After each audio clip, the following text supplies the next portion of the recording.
Hello, hello, hello. So we are in this new moon in Taurus, and such as a new moon and Taurus energy, I'm speaking from a very beautiful place in the heart of Nepal, in the Pokhara Lake. You can look. It's a beautiful sunset, and on top of that mountain, we can see the World Peace Pagoda. So it's very, very special. But this is not why I'm here today.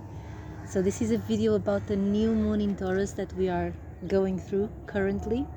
So this new moon marks the beginning of this monthly cycle, of this lunar cycle. And this lunar cycle has the energy of Taurus. So as the sun was already in Taurus, and that's the energy of the month we come to work on and to plant seeds. So what is Taurus about? We all know already, and who follows astrology, that this has a lot to do with self-love, with self-worth, with abundance, with the Venus energy in self. Taurus is ruled by Venus.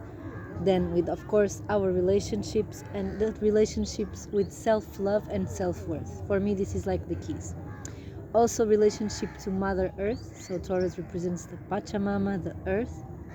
And of course, then with the cycles of life, with the timings of life, with taking things slow, with respecting, with being in tune with what amazing Mother Nature has to offer us.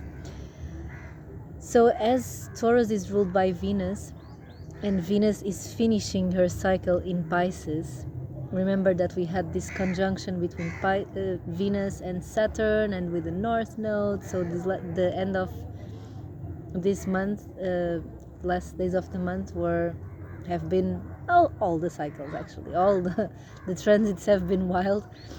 But yes, since I think it was the 20th of April, we were having this beautiful conjunction. So we are closing out a cycle. That's what I'm usually saying. Closing out a cycle regards the way we relate. Closing out a cycle in what comes through our dreams, through our way to deal with our subconscious, through what we are manifesting in our reality according to our subconscious and to our beliefs. We have been doing a lot of work, we have been changing a lot, we have been transforming, adapting, healing, and somehow we feel that we have been in this transitional period. Each time more we are stepping forward and changing something, and this is like this was the last lessons or the last blessings or whatever it is of that cycle, because we had also Saturn, and with Saturn comes time, comes restriction, comes teachings. It's definitely healing time with Saturn, and it's like the lesson we embody. And with the North Node there, it was a guided lesson. We needed to learn this, we needed to go through this. Either if you had the best time of your life and it was like a miracle or a dream come true, it was like Saturn giving you the gift. Hey, take it, here it is. Or your North Node just showing you the way. And if it was something more challenging, you also had to go through that to be able to go to the next level. Now, you already know what the next level is, okay? It's not a surprise. You've been knowing that. We've been working with this energy since the beginning of the year. Also, since November, that Pluto has been in Aquarius. So we already know what the new is. But it's been like a back and forth, closing and coming back and going forward and doing this dance with the wrapping up of the cycles. We've been having this opposition between Mars and Pluto. Mars meaning our warrior, our impulse to go forward, how we make move in the world. And Pluto, as we know, it comes and it cleanses, like the new life. So it was the cleaning of the old, and now in Aquarius is like pushing us into the new earth, into the new era that we already know. So this was this opposition with Mars in Leo, in the sun, in the heart, and Pluto in Aquarius, in the collective, in the community.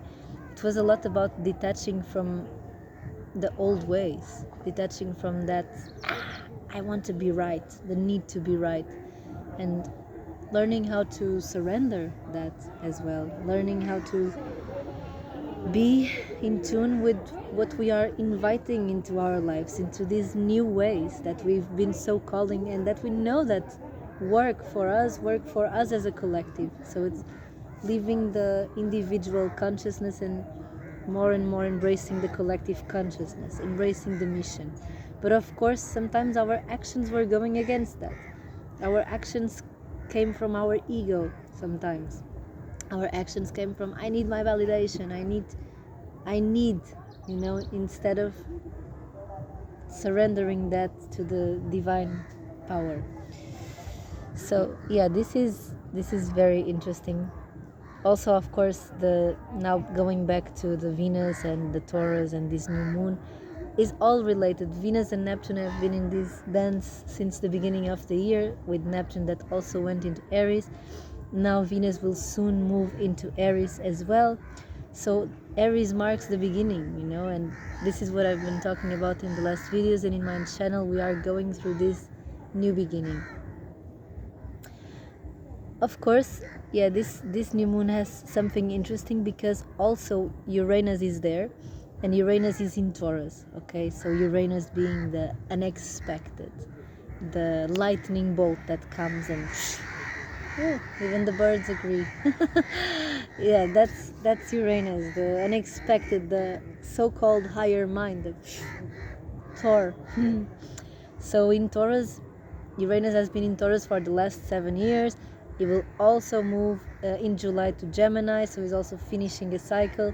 So that's why the world has been changing in the way we relate to our resources, in the way we relate to abundance, in the way we relate to the material, because Taurus rules the material. So now it's not a surprise, this is fully related. So also unexpected things in Earth are happening, like revolutions. Mother Earth is also screaming. Oh, maybe rain is coming. She's talking. So we have to listen and to not complain. This is really a call for us to be in tune with the cycles, to be in tune with Mother Earth, to respect, to give even more love.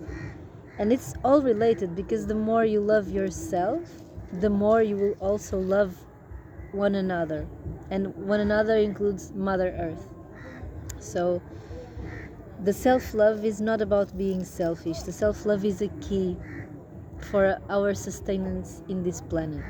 So the more you love yourself, the less you will want to hurt another species, and we are all one.